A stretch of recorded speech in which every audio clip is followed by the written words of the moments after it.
Jake Morrison stood in the middle of the huge alien chamber, feeling very small. The walls stretched up so high he could barely see the top. Strange lights floated in the air around him, and the floor beneath his feet seemed to glow with its own cold light. He had been here many times before, but it never got easier. All around him sat creatures from across the galaxy. Some looked like giant insects with too many arms. Others were made of what looked like living crystal that sparkled when they moved. There were beings of pure energy floating in glass containers, and creatures so strange that Jake's mind had trouble understanding what he was looking at. This was the Galactic Council, the rulers of thousands of worlds and billions of alien lives, and right now they were all looking down at him with what he was pretty sure was disgust. Jake had been Earth's ambassador for 5 years now. He had come to this place more times than he could count, always asking for the same thing, always getting the same answer. The council speaker, a tall creature made of blue crystal called HFY, rose from its seat. When it spoke, its voice sounded like wind chimes in a storm. The words came through Jake's translator, but they still sounded cold and harsh. "Human Morrison," HFY said, "once again you come before us asking for full membership in our council. Once again we must refuse." Jake felt his hands tighten into fists at his sides, but he kept his face calm. He had learned long ago that showing anger here would only make things worse. "May I ask why?" Jake said, even though he already knew the answer. Another council member, something that looked like a giant slug with too many eyes, made a sound that his translator turned into laughter. "Your species is too young, too violent, too unpredictable. You have barely left your own solar system.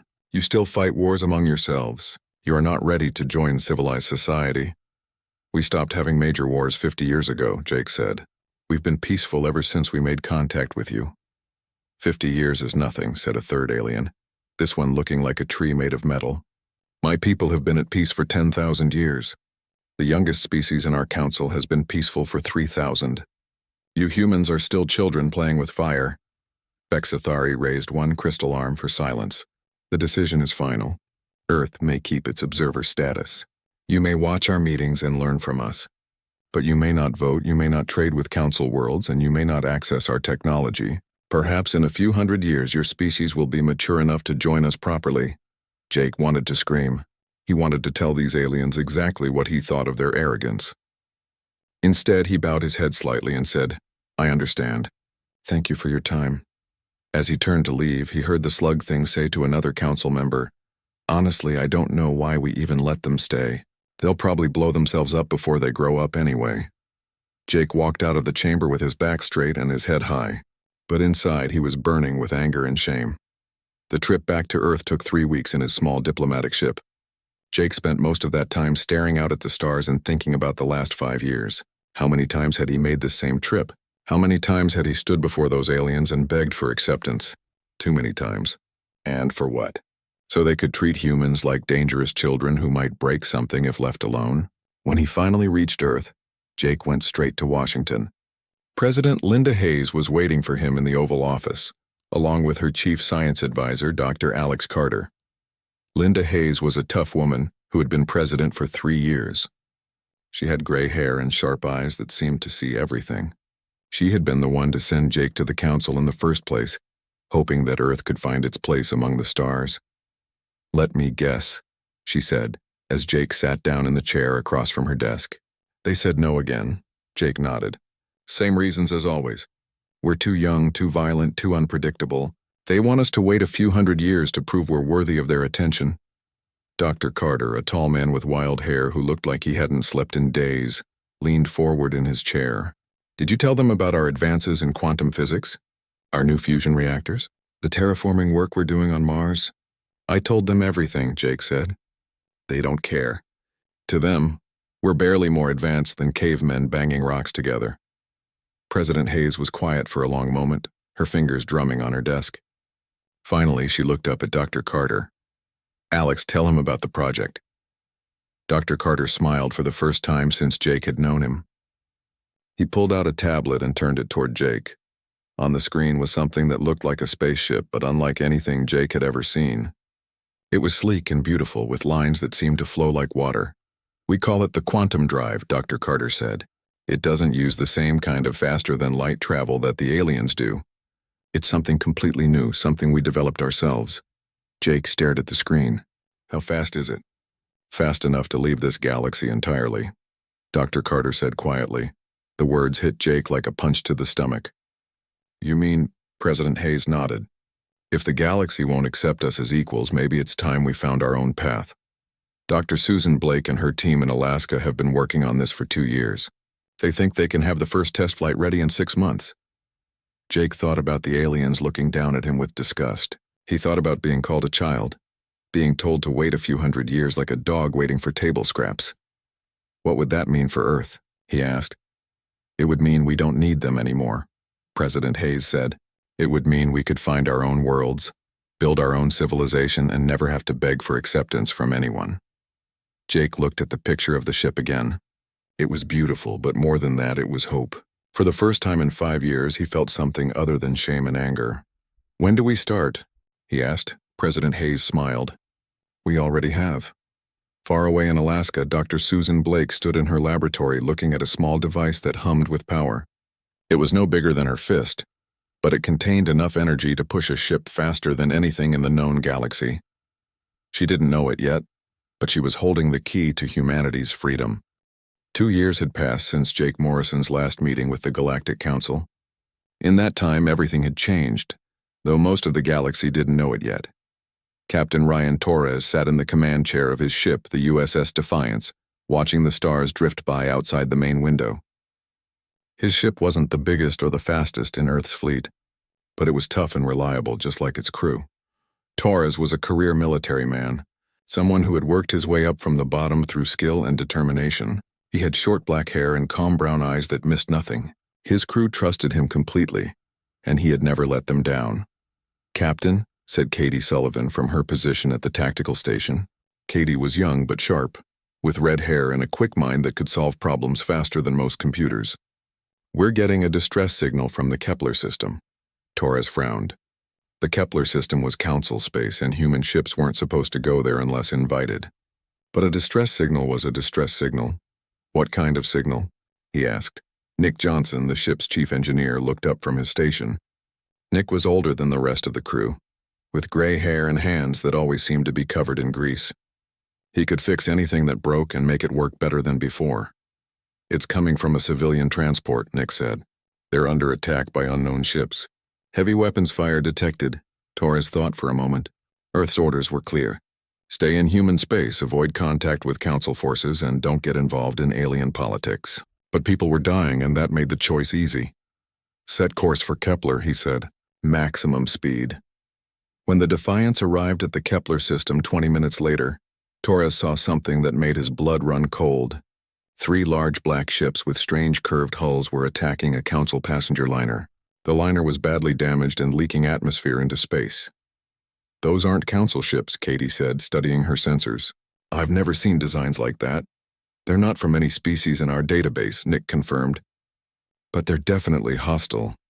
As Torres watched, one of the black ships fired a green beam at the passenger liner. Where the beam hit, the liner's hull didn't just break apart. It seemed to dissolve, eaten away by something that looked like it was alive. Bioweapons, Torres said quietly. He had heard rumors about such things, but had never seen them used. Whoever these people are, they're not playing by the rules. The black ships noticed the Defiance's arrival and turned toward them. Torres could see weapon ports opening along their hulls. Captain, Katie said, they're targeting us. Torres knew he should run. His ship was small compared to those monsters, and Earth couldn't afford to lose ships in someone else's fight. But the passenger liner was still sending distress signals, and there were thousands of civilians aboard. All hands to battle stations, Torres said into his comm. This is going to get messy. The first black ship fired at them with the same green bioweapon it had used on the liner. But Torres was ready. Hard to port, he ordered, and the Defiance spun away from the beam like a dancer avoiding a sword. Katie fired back with the ship's railguns, weapons that used magnetic fields to shoot metal slugs at incredible speed. The shots hit the black ship's hull and punched straight through its armor. Direct hit, Katie reported with satisfaction. Their shields can't stop kinetic weapons. The fight that followed was brutal and fast. The black ships were bigger and had more powerful weapons, but they were slow and clumsy. They seemed to expect their enemies to sit still and let themselves be shot. Torres used every trick he had learned in his years of service. He flew the Defiance like a fighter instead of a warship, diving and spinning and never staying in one place long enough for the enemy to get a good shot. Nick rerouted power from the life support systems to give the engines more speed. Katie fired at the black ship's weapon ports, trying to disable them instead of destroying them outright. One by one, the black ship stopped firing and began to drift. The Defiance had damaged them so badly they couldn't fight anymore. "Unknown human vessel," came a transmission from the passenger liner. The voice sounded grateful but confused. "This is Captain Mortek of the Council liner Serenity. We thank you for your assistance, but we must ask why you are in Council space." Torres opened a channel. "This is Captain Ryan Torres of the Earthship Defiance. We received your distress call and came to help. Are your people okay?" There was a pause. "We have wounded, but most of our passengers are alive thanks to your intervention. These attackers, we have never seen their kind before." "Neither have we," Torres said. "But they were using bioweapons against civilians. That's not something we could ignore." After making sure the Serenity was safe and could make it to the nearest Council station, Torres set course back toward Earth. But he knew this was just the beginning. Those black ships had come from somewhere, and they would be back. 3 days later, Torres stood in a briefing room in Earth's military headquarters. Admiral Peter Collins, the highest-ranking officer in Earth's Space Force, listened carefully as Torres described the battle. Collins was an old soldier with gray hair and scars from the last war Earth had fought among its own people. He had helped build Earth's space navy from nothing, and he understood better than anyone how dangerous the galaxy could be. "These ships you fought," Collins said when Torres finished his report. "You're sure they weren't from any known Council species?" "Positive, sir," Torres said. "Our computers compared them to every ship design in our database. They don't match anything." Katie Sullivan, who had been invited to the briefing because of her tactical expertise, spoke up. "Admiral, their weapons were definitely bio-based. They seemed designed to dissolve organic matter and metal at the same time, if they had hit us with a full blast." Collins nodded grimly. "I've been getting reports from our intelligence sources. The Council is calling these attackers the hegemony. They've hit 4 more systems in the past week, always using the same tactics. Bioweapons, overwhelming firepower, no attempt to communicate or negotiate." "What does the Council want from us?" Torres asked. Collins was quiet for a long moment. When he spoke, his voice was cold with anger. "They want our help. After years of treating us like dangerous children, they suddenly need us to fight their war for them." "And?" Torres asked. "President Hayes is meeting with the Council tomorrow. They've offered to let our ships serve as support vessels for their main fleet. We would take orders from their commanders and do whatever jobs they think are too dangerous for their own people." Torres felt his jaw clench. "So we're good enough to die for them, but not good enough to be treated as equals." "That's about the size of it," Collins said. "But the president wants to hear what they have to say before making any decisions." The next day, President Hayes met with a Council delegation in the same room where she had first learned about the quantum drive. The aliens were polite but condescending, explaining how grateful they would be for Earth's assistance in this minor problem. Dr. Carter, who was also present at the meeting, asked pointed questions about human casualties and who would have command authority. The answers made it clear that the Council saw human lives as expendable. After the aliens left, President Hayes turned to Dr. Carter. "How is Dr. Blake's project coming along?" "Better than we hoped," Carter said with a small smile. "The test flights have been perfect. We think we can have the first-generation ships ready in 18 months. President Hayes looked out the window at the city beyond. Somewhere out there, humans were living their lives, not knowing that their leaders were planning something that had never been done before in the history of their species. "Start building them," she said quietly. "If the galaxy wants to treat us like expendable soldiers, maybe it's time we found a new galaxy." In her laboratory in Alaska, Dr. Susan Blake watched readouts from the latest test of her quantum drive. The numbers were even better than she had hoped. With this technology, humanity could travel farther and faster than any species in the known galaxy. She didn't know it yet, but she was looking at the key to humanity's greatest journey. The war against the hegemony had been going on for 8 months, and humanity was making a name for itself across the galaxy. Unfortunately, it wasn't the kind of name they wanted. Commander Lisa Park crouched behind a piece of twisted metal on the planet Xerion Prime, watching enemy positions through her scope.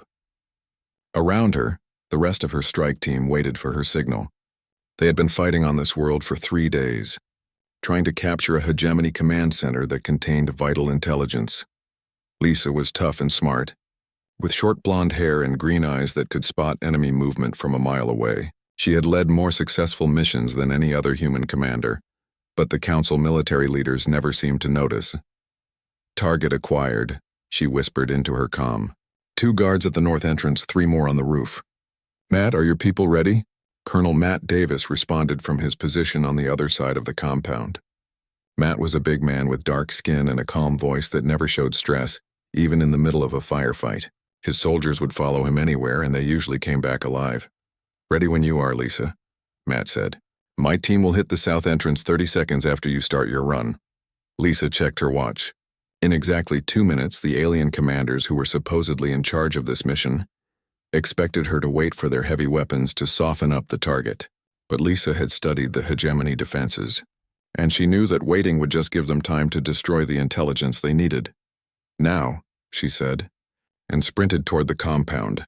Her team moved like a well-oiled machine. They had trained together for months and fought together for even longer. They knew each other's moves so well they barely needed to communicate.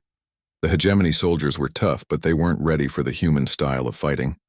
While most galaxy species preferred to stand back and shoot at each other from a distance, humans got up close and personal. They moved fast, hit hard, and never did what the enemy expected. Within 10 minutes, the compound was secure. Lisa's team had captured not only the intelligence they were after, but also 3 high-ranking hegemony officers who would provide even more valuable information. "Nice work," Matt said as his soldiers secured the prisoners. "Think the Council commanders will actually thank us this time?" Lisa snorted. "More likely they'll complain that we didn't follow their battle plan." She was right. 2 hours later, Lisa and Matt stood in the command center of the Council flagship listening to General Vexmore yell at them. Vexmore was a tall, thin alien with forearms and skin that changed color when he was angry. Right now, he was practically glowing red. "You humans are impossible to work with," Vexmore said through his translator.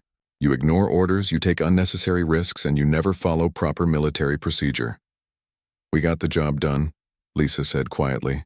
"We captured the intelligence and took prisoners." "Isn't that what matters? What matters is discipline and following the chain of command," Vexmore snapped. "If you cannot learn to obey orders, perhaps Earth should reconsider its participation in this war." Matt stepped forward, his voice calm but firm.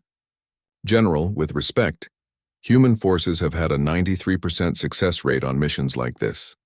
Council forces have had a success rate of 37%. Maybe you should be asking us for advice instead of complaining about our methods." Vexmore's skin turned an even brighter shade of red. "You are dismissed. Both of you. And next time, you will follow orders exactly as given or you will be removed from active duty." As they walked out of the command center, Lisa shook her head. 8 months of this. 8 months of saving their lives and getting lectured for our trouble. "It's getting worse," Matt said. "Did you see the casualty reports from the Rigel 7 battle?" Lisa had seen them and they made her sick. Human forces had led the attack that liberated the system from hegemony control, but the official reports credited the victory to Council forces. Worse, the reports listed human casualties as acceptable losses while treating every alien death as a tragedy. "They're using us as cannon fodder," Lisa said. "Send in the humans first to draw enemy fire. Then let the Council forces claim the victory, and if we complain, they remind us that we're just observers who should be grateful to be allowed to help," Matt said. The breaking point came 3 weeks later. Captain Joe Henderson commanded the cruiser USS Liberty, one of Earth's newest and most advanced warships. Joe was a good man and a skilled officer, someone who cared more about his crew than his own career. The Liberty was part of a joint task force attacking a major hegemony stronghold in the Vega system. According to the battle plan, Council intelligence had identified all enemy positions and defensive systems. The attack should have been straightforward, but as the Liberty moved into attack position, enemy weapons opened fire from positions that weren't supposed to exist. The ship was hit by multiple bioweapon beams that ate through its hull like acid, "Shields failing," reported the tactical officer. "Hull breach on decks 7 through 12. Joe tried to pull his ship back, but more enemy weapons targeted the Liberty. Within minutes, the beautiful ship was nothing but glowing debris floating in space. On the Council flagship, General Vexmore watched the Liberty die and made a note in his report. The humans had served their purpose by drawing enemy fire and revealing hidden weapon positions. Now his forces could attack with full knowledge of enemy capabilities. He didn't bother to mention that he had known about those hidden weapons all along. Council intelligence had detected them days ago, but Vexmore had decided not to share that information with the human forces. After all, it was more efficient to let the humans find the weapons the hard way. When news of the Liberty's destruction reached Earth, Admiral Collins was in a meeting with Dr. Carter and President Hayes. The report included a list of casualties that made Collins close his eyes in pain. Among the dead was Commander Sarah Mitchell, one of the brightest young officers in Earth's fleet. "How did this happen?" President Hayes asked. "The Council said they had full intelligence on enemy positions." Collins looked at the tactical reports that had come in after the battle. "They did have full intelligence. They just didn't share it with us. They used the Liberty as a probe to confirm what they already knew." Dr. Carter leaned forward in his chair. "They deliberately sent our people into a trap?" "That's exactly what they did," Collins said. His voice was quiet, but there was steel in it. "And according to the official report, the Liberty's sacrifice was necessary for the success of the overall mission." President Hayes was quiet for a long time. Finally, she looked at Dr. Carter. "How are the generation ships coming along?" "The first 12 are ready for launch," Carter said. "We could start loading them next week if necessary." "And the quantum drive tests?" "Perfect. Dr. Blake's team has exceeded all expectations. We can reach the Andromeda Galaxy in less than a year." President Hayes stood up and walked to the window. Outside, people were going about their normal lives, not knowing that their government was planning the greatest migration in human history. "They want to use us as expendable soldiers," she said quietly. "They want us to die for their war while they take credit for our victories. Well, maybe it's time they fought their own battles." That night, President Hayes made a secure call to Dr. Susan Blake in Alaska. "Doctor, I need you to accelerate the timeline. How quickly can you have 50 generation ships ready for launch?" 50 ships? Blake said, her voice surprised. "That would carry almost 10 million people. Are we really doing this?" "Yes," President Hayes said, "we are. The galaxy has made it clear that we're only good enough to die for them, not to live among them as equals. So we'll find somewhere else to live." In her laboratory, Dr. Blake looked at the quantum drive prototype that hummed with barely contained power. She had always known this day might come. But now that it was here, she felt both excited and sad. Excited because humanity was about to take the biggest step in its history. Sad because they were being forced to leave everything they had ever known. But as she began calculating flight paths to distant galaxies, Dr. Blake smiled. The aliens thought humans were too young and too primitive to matter. Soon they would find out just how wrong they were. In space above Earth, the first-generation ship began its final preparations for a journey into the unknown. President Linda Hayes stood at the podium in the United Nations General Assembly, looking out at faces that showed confusion, fear, and hope in equal measure. She had called this emergency session without telling anyone why, and the tension in the room was thick enough to cut with a knife. "My fellow humans," she began, her voice carrying clearly through the vast chamber. "For the past 3 years, Earth has been part of a galactic community that promised us partnership and growth. Instead, we have found betrayal and contempt." She pressed a button on her remote, and holographic displays showed the destruction of the USS Liberty and dozens of other human ships that had been sacrificed in the war against the hegemony. "The Galactic Council has made it clear that they see us as nothing more than expendable weapons," Hayes continued. "They send our people to die in battles they could avoid, then take credit for victories won with human blood. They treat our casualties as acceptable losses while mourning every alien death as a tragedy." Murmurs began to spread through the assembly. Some delegates looked shocked, others angry. A few nodded as if they had suspected this all along. "But we have not been idle," Hayes said. "For 2 years, our greatest minds have been working on a project that will ensure humanity's survival and independence. We call it Project Exodus." The holographic displays changed to show massive ships unlike anything the assembly had ever seen. They were beautiful and graceful, with curves that suggested speed and power, but more than that, they were huge, capable of carrying entire cities' worth of people. These are generation ships, Hayes explained. Each one can carry 500,000 people and everything they need to start new colonies on distant worlds. Our scientists have developed quantum drive technology that will allow us to travel farther and faster than any species in the known galaxy. Dr. Carter stood up from his seat in the front row. Madam President, are you saying we're leaving Earth? I'm saying we're leaving this galaxy, Hayes replied. We're going to find new worlds where we can build our own civilization, free from alien prejudice and contempt. We're going to prove that humanity doesn't need the Galactic Council's permission to succeed. The assembly erupted in noise. Some delegates were shouting questions. Others were arguing among themselves. A few were already on their phones, probably calling their governments with the incredible news. Hayes raised her hand for silence. I know this is hard to believe. I know it sounds impossible, but our test flights have been successful beyond our wildest dreams. We can reach the Andromeda Galaxy in less than a year, and our scout ships have already identified hundreds of worlds suitable for human life. She paused, letting that sink in. This is voluntary. No one will be forced to leave Earth. But for those who want to help build something new, something that belongs entirely to humanity, the ships will be ready in 3 weeks. After the assembly ended, Hayes met with her closest advisors in a secure conference room. The mood was somber despite their success in keeping the project secret for so long. How many people do you think will volunteer? Asked Dr. Carter. Admiral Collins, who had been quiet during the assembly, spoke up. More than we can carry. Once word gets out about how the Council has been treating us, everyone will want to leave. He was right. Within hours of Hayes' announcement, communication networks around the world were flooded with volunteers. Families like the Johnsons from Ohio and the Browns from Texas were among the first to sign up, eager for a chance to give their children a future among the stars. But the real work was happening in secret locations around the world. Captain Tracy Morgan, one of Earth's most experienced explorers, was preparing to lead the advanced scout mission to Andromeda. Her ship, the Horizon's Edge, was smaller than the generation ships but faster and more maneuverable. Tracy was a tall woman with brown hair and sharp blue eyes that seemed to take in everything around her. She had spent most of her career exploring the outer edges of Earth's solar system, and she was excited about the chance to explore an entirely new galaxy. Final systems check complete, reported her navigation officer as they prepared for launch. Quantum drive is running at optimal levels. We're ready to make history. Tracy nodded and settled into her command chair. Then let's go find humanity a new home.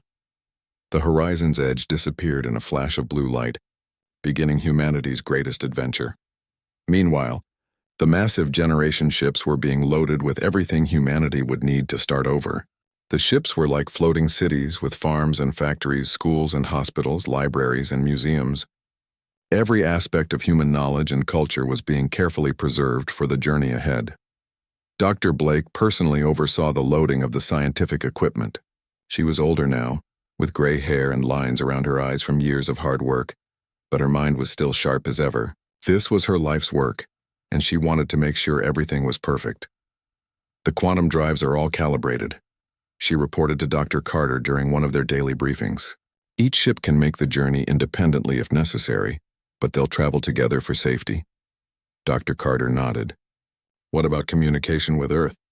We'll maintain contact as long as possible, Blake said. But once we're more than halfway to Andromeda, the distance will be too great for normal communication. We'll be truly on our own. The thought was both terrifying and exciting. Humanity would be further from home than any species in galactic history had ever traveled. As the loading continued, Captain Ryan Torres was preparing his own ship for the journey. The USS Defiance had been refitted with a quantum drive and upgraded systems for the long voyage ahead. Torres would command the military escort for the generation ships, protecting them during their vulnerable journey between galaxies. Are you sure about this? Asked Katie Sullivan, his tactical officer. She had been with him through the war against the hegemony, and Torres trusted her judgment completely. The Council has made it clear we're not wanted here, Torres said. They're happy to use us as cannon fodder, but they'll never see us as equals.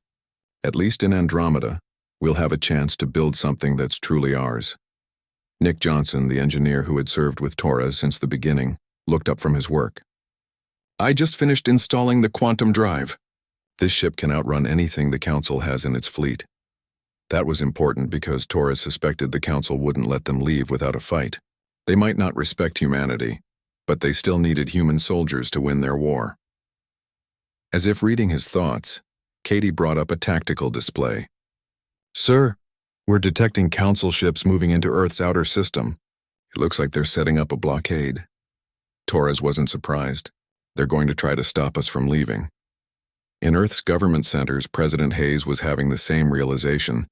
Ambassador Jake Morrison, who had finally returned from his last humiliating meeting with the Council, brought her the official response to humanity's withdrawal.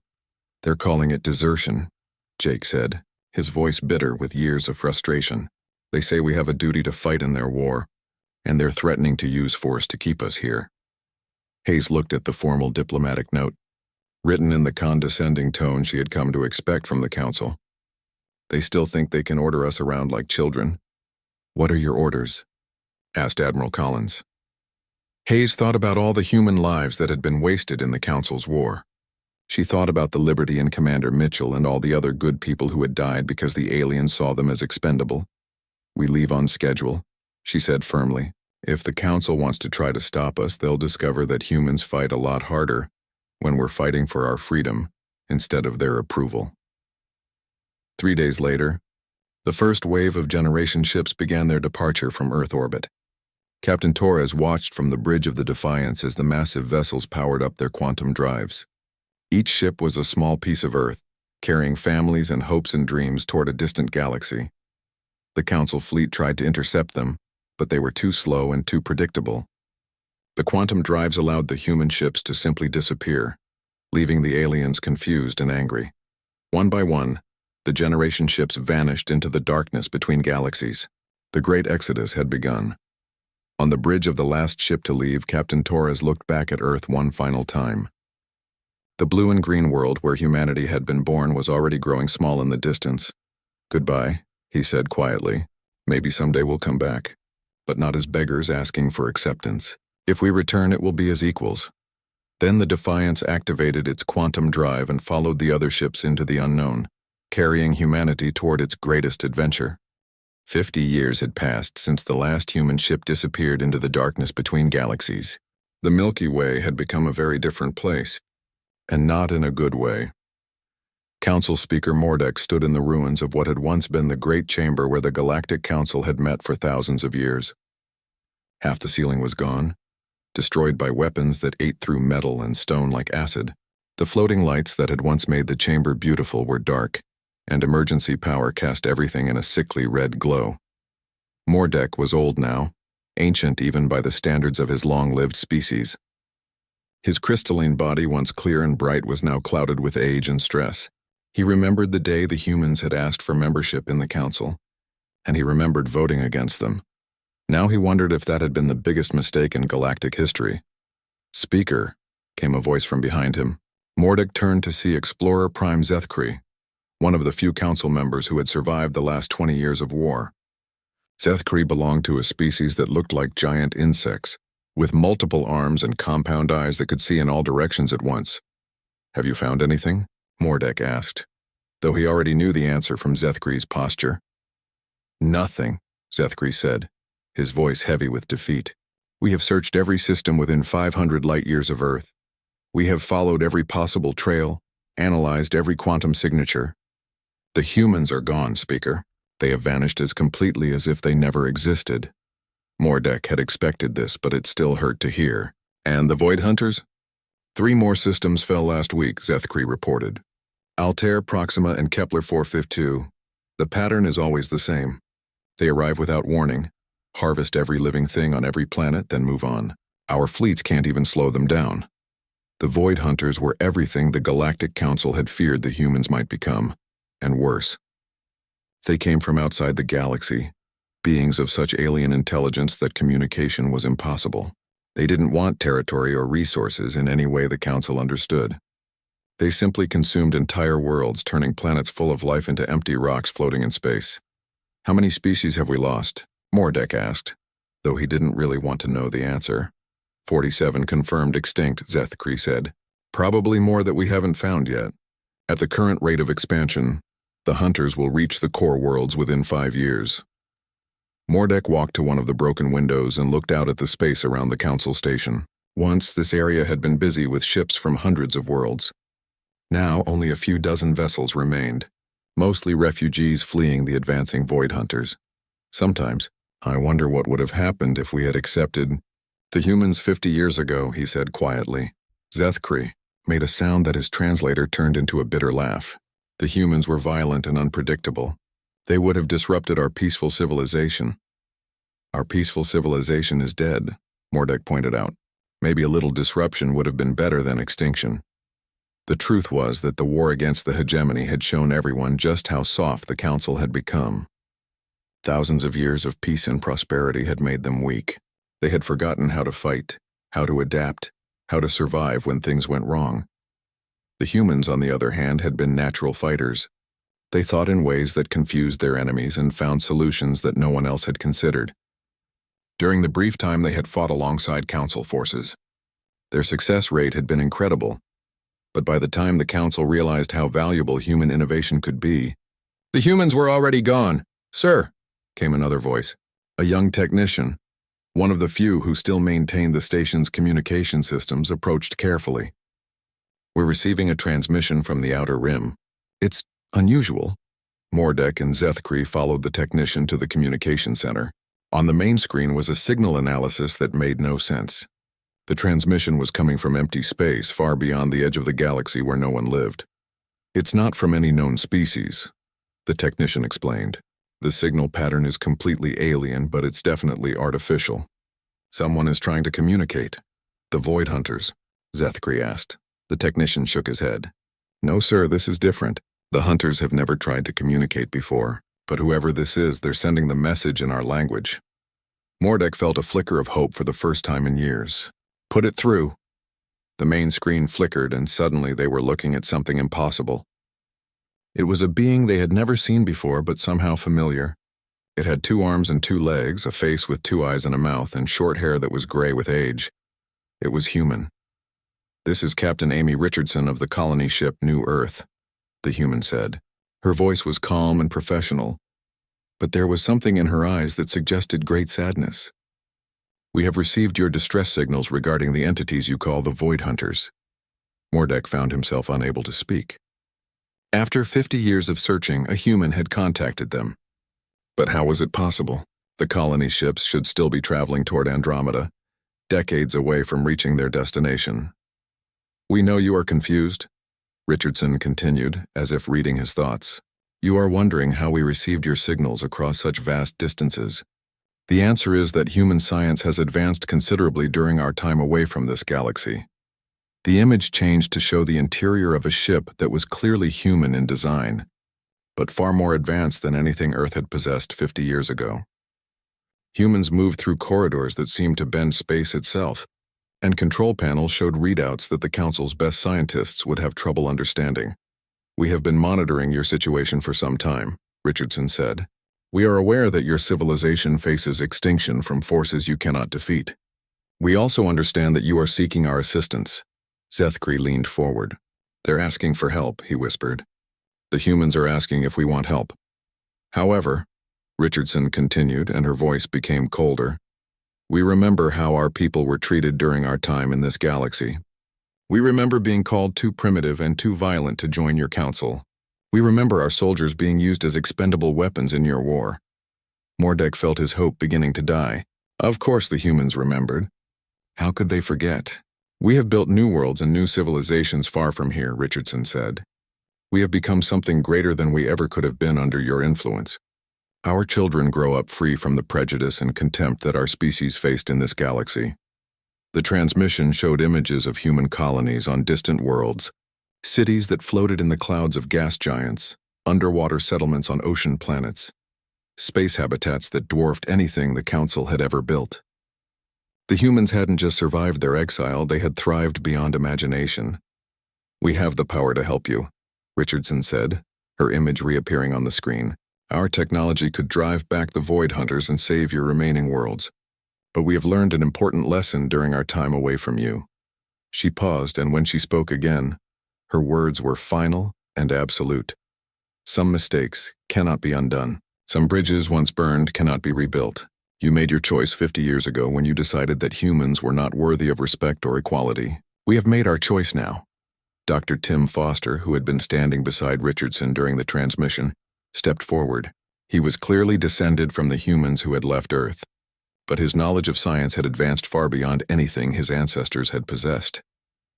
The quantum barriers around your galaxy will prevent the void hunters from following us to our new homes, he said. You are welcome to try to escape to other galaxies, but we will not provide assistance or guidance. You will face the same journey into the unknown that we faced 50 years ago. Richardson appeared on screen one final time. This is our final message to this galaxy. We remember what happened here, but we will not return. The stars await those who choose freedom over acceptance and independence over approval. The transmission ended, leaving the communication center in complete silence. Mordek stared at the empty screen for a long time. Finally, he turned to HFY. Send a message to all remaining council worlds. Tell them that our search for the humans is over. And tell them what we found? HFY asked. Tell them that we found exactly what we deserved. Mordek said quietly. Nothing. 50 years ago, the council had watched as humanity left, confident that they would come back begging for help when they realized how hard life was without alien protection. Instead, humanity had become something magnificent and terrible, a civilization that had moved beyond the need for forgiveness or friendship from those who had rejected them. As Mordek walked through the ruined corridors of the station, he thought about the lessons that came too late to matter. Respect was something that had to be given freely, not demanded when convenient. Trust, once broken, could not be commanded back into existence. The galaxy was dying, and its greatest mistake was not the wars they had fought or the enemies they had failed to defeat. Their greatest mistake was refusing to see the potential in those who were different from themselves. In the darkness between galaxies, the human colony ships sailed on,